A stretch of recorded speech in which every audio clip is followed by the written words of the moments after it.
a zbog epidemije virusa korona došlo je do promene u programu Gitar Art festivala. Specifičnost festivala je u kompleksnom sadržaju, jer Gitar Art nema samo večernje koncerte. Program se održava od ranih jutarnjih sati. Uključuje predavanja, radionice i takmičenja za gitariste.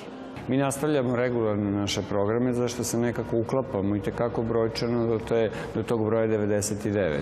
Što tiče dnevnih aktivnosti, časova, radionice, takmičenje, tu se i tekako uklapamo. To je sve u našoj muzičkoj školi Vučković i tu nije veliki broj ljudi, to su više onako prostora i sve u svemu preživjet ćemo.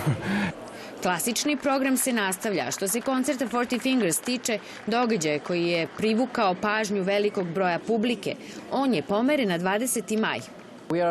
Pokušat ćemo da se vratimo kući ako je ikako moguće.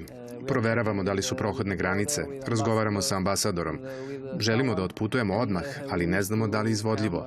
Radimo na tome. Članovi kvarteta najavljuju povratak u velikom stilu i izvešće muziku svih žanrova. Sviramo i autorsku muziku, a publika podjednako strastveno prihvata i naše kompozicije i obrade pop i rock muzike. To je činjenica koja nam donosi najviše zadovoljstva na koncertima. Broj publike je ograničen na 100 i organizatori Gitar Arta već su bili prinuđeni da zaustavljaju posetioce pred koncert u Narodnom muzeju.